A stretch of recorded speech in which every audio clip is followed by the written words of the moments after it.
Donc voici une œuvre d'art de Andy Warhol de 1967, Marilyn Monroe. Andy Warhol était amoureux de Marilyn Monroe, il avait de grands sentiments pour elle et sa mort tragique en 1962, le 5 août, a bouleversé l'artiste qui lui a consacré toute une série de portraits, même 5 ans après sa mort. On découvre donc un portrait constitué de 9 vignettes répétitive puisqu'il s'agit du même visage sérigraphié de Marilyn selon 9 principes de couleurs différentes avec des zones en aplat, des couleurs vives et on se rend compte dans cette composition qu'il y a quand même une structure, une diagonale rouge qui va de gauche à droite, du bord inférieur gauche au bord inférieur droit, qui structure le tableau. On découvre que selon le traitement coloré, chaque portrait est une œuvre d'art à part entière. Chaque répartition de la couleur change la forme. Par exemple, si on regarde la vignette 2 et 3 en haut, on se rend compte que le visage de Marilyn dans la vignette 3 est complètement déformé. Déformé par la couleur, mais aussi par la technique de la sérigraphie. La sérigraphie, c'est une plaque, un cadre de bois sur lequel on tend un grand tissu de soie qu'on applique ensuite, qu'on pose sur une feuille de papier. Et lorsqu'on passe l'encre avec un racloir, cette encre passe à travers les mailles, les trous du tissu, les jours, on dit exactement, du tissu, et s'applique sur le papier. Quand on applique le cadre plusieurs fois sur le papier, il peut y avoir des décalages assez fins, mais là, Andy Warhol, dans la vignette 3, dans la vignette verte, rouge et jaune, accentue ce décalage. Si vous regardez la lèvre fuchsia et la lèvre rose, elles sont décalées quand même de manière importante. Et on le retrouve aussi dans la vignette 5, celle centrale du milieu, avec les lèvres violettes et roses. Donc, Andy Warhol utilise des défauts de cette technique de la sérigraphie pour en faire un atout expressif dans son travail. Donc cette image sérigraphiée a été inspirée par une célèbre photo de Jean Corman à propos d'un film, tiré du film Niagara qu'on découvre ici. Vous vous rendez compte que la photographie nous offre beaucoup plus de détails.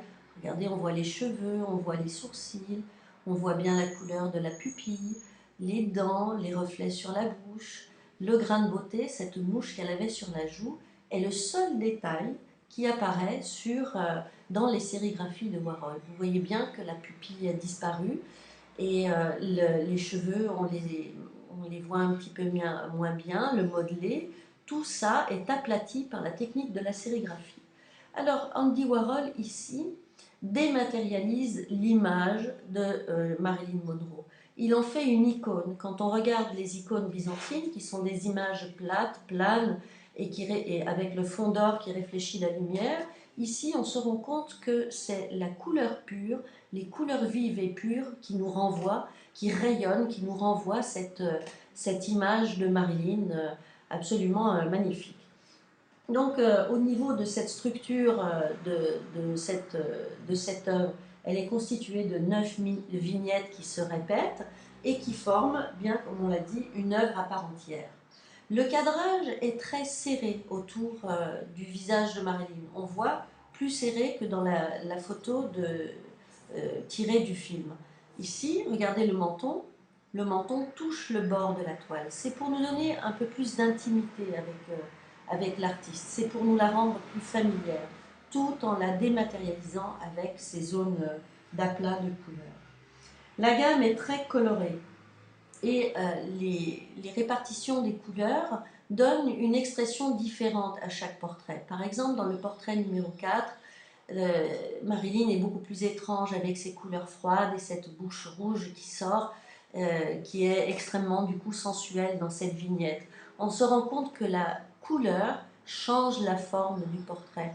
La couleur ainsi en aplat et en masse change la perception de la forme. Voilà, donc ici, le sujet qui est traité par Andy Warhol, c'est le pouvoir de l'image, mais aussi la disparition d'une artiste, de Marilyn Monroe. et il la rend de manière magistrale en, en rendant ce visage quasiment immatériel pour devenir presque une image publicitaire. Donc on l'a dit, Andy Warhol était un artiste du pop art qui avait donc pour action d'intégrer dans le monde de l'art des arts de masse, de la culture populaire comme la BD et la photographie. Et ici, on découvre une image qui est très reproductible.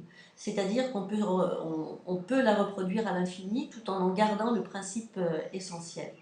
Andy Warhol est le plus grand portraitiste du XXe siècle et il est dans la tradition des portraits, notamment de la période, les portraits classiques de la période romaine. Là, c'est le portrait d'un boulanger et de sa femme.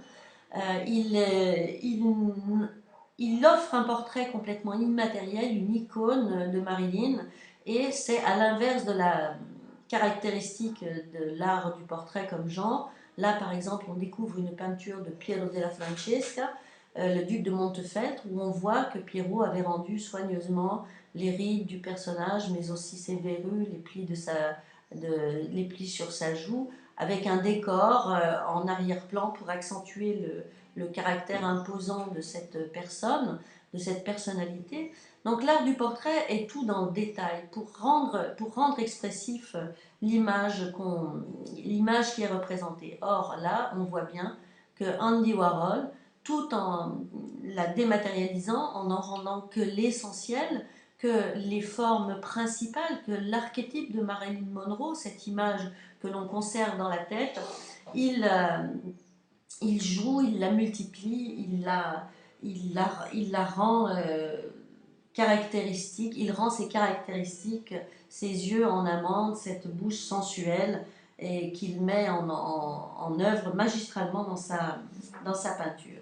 Alors, cette image exerce la fascination, la curiosité, elle nous fascine comme l'était cette actrice du temps de son vivant. Alors, cette œuvre contribue à grandir le mythe qu'était Marilyn Monroe, toujours fascinante et absolument magique. Et Andy Warhol a dit, plus on regarde exactement la même chose, plus elle perd tout son sens et plus on se sent bien avec la tête vide. Voilà, ici on découvre un premier portrait que Andy Warhol avait fait en 1962. On se rend compte toujours avec cette technique de la sérigraphie, on se rend compte quand même qu'ici il y avait plus de détails présents dans l'affiche. Alors que dans l'œuvre de 67, on voit bien que ce portrait de Marilyn se désintègre, se désincarne, se dématérialise. Donc plus Warhol avance dans le temps, après la disparition de Marilyn, plus son portrait tend à disparaître. Donc ici, on va voir la photo originale qui a servi de modèle à Andy Warhol et on se rend bien compte que son cadrage était plus serré pour nous rapprocher de manière plus intime avec l'artiste. Donc en 62, nous avons vu le portrait turquoise de Warhol et on sait que Martial Rice, dont une analyse est fournie dans ce blog, que Martial Rice reprendra ce principe de la sérigraphie à partir d'un mannequin, d'un modèle, en y intégrant de la lumière avec ce néon autour des lèvres. Donc bel hommage aussi à Warhol dans cette œuvre de Martial Rice. Cette toile gigantesque, puisqu'elle fait 3 mètres, pratiquement 3 mètres sur 3 mètres, est imposante et quand on est en face de cette œuvre, on est carrément aspiré par la couleur. Alors il y a quelque chose qui intrigue quand même, c'est dans la répartition des couleurs.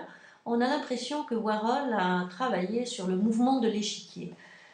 Notre œil circule de manière aléatoire sur ces 9 images, mais pas tout à fait.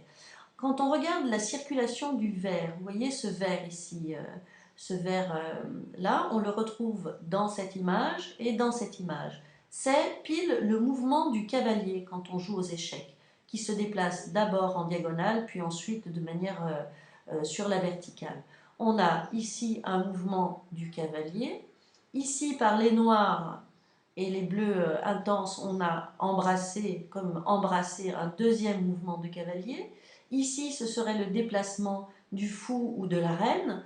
Et quand on regarde sur le côté ici ce bleu, notre œil circule à l'intérieur de ce bleu comme la tour sur un échiquier. Donc en fait, Andy Warhol structure bien la composition colorée de son image et on peut se demander si la technique du jeu d'échecs ne leur est pas inspirée.